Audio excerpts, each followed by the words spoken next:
Welcome to S4 entertainment. బుల్లితెర నటిగా ప్రేక్షకుల మనసులో స్థిరమైన స్థానం ఏర్పరచుకున్న లహరి రాఘవేందర్ ఇప్పుడు తన జీవితంలో ఒక కొత్త అందమైన దశలోకి అడుగుపెట్టింది.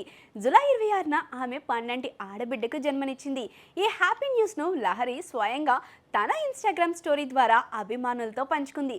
దీంతో సోషల్ మీడియాలో శుభాకాంక్షలు వెల్లువ ఆమెను ముంచెత్తింది. కోయిలమ్మ సీరియల్లో సింధుగా లహరి నటనకు మంచి గుర్తింపు లభించింది.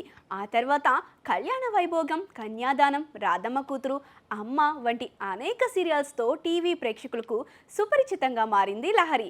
లహరి టాలెంట్, హావభావాలు, డైలాగ్ డెలివరీ చూస్తే ఆమె తెలుగు తెరపై మరిన్ని అవకాశాలు అందుకుంటారని అభిమానులు భావించారు. కేవలం టీవీ సీరియల్స్ మాత్రమే కాదు, షార్ట్ ఫిలిమ్స్లో కూడా లహరి తన అద్భుతమైన నటనతో మెప్పించింది. ఇటీవలే ఆమె సీరియల్స్కి కాస్త దూరంగా కనిపించడంపై అభిమానుల్లో ఆసక్తి పెరిగింది. అయితే అసలు కథను ఆమె తన యూట్యూబ్ ఛానల్ ద్వారా వెల్లడించింది. లహరి తన సీరియల్ కెరీర్తో పాటు ఒక కార్పొరేట్ ఉద్యోగాన్ని కూడా ఏకకాలంలో నిర్వహిస్తూ నిత్యం రన్ చేస్తూ వచ్చిందట. షూటింగ్ బ్రేక్లలో ల్యాప్టాప్ తెరిచి పనిలో పడేదట. నన్ను అమ్మ ఎంత కష్టపడి చదివించింది, అందుకే ఉద్యోగాన్ని వదులుకోలేకపోయాను అని చెప్పారు.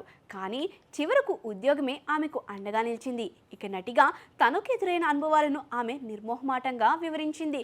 గత కొన్ని సంవత్సరాలుగా బెంగళూరు, చెన్నై వంటి ప్రాంతాల నుంచి నటీనటులను తీసుకురావడం ప్రారంభించడంతో హైదరాబాద్కి చెందిన టాలెంట్ను నిర్లక్ష్యం చేయడం మొదలైందని ఆమె వేదన వ్యక్తం చేశారు. అదే పాత్రకు నేను అడిగిన రెమ్యునరేషన్ ఇవ్వలేదు, మమ్మల్ని చీప్గా చూస్తున్నారనే భావన కలిగింది.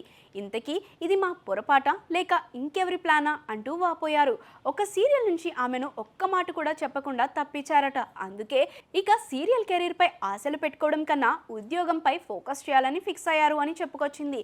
ఇప్పుడు ఆ బాధలు, అనుభవాలని ఒకవైపు పెట్టి తల్లిగా మారడం అనే జీవిత గమ్యాన్ని లహరి ఆస్వాదిస్తుంది. ఆమెకు పుట్టిన ఆడబిడ్డ ఆమె జీవితంలో కొత్త వెలుగులను నింపనుంది. నటిగా కాకపోయినా మహిళగా, వ్యక్తిగా, ఉద్యోగిగా, తల్లిగా తన ప్రయాణం ఎంతో ప్రేరణాత్మకం.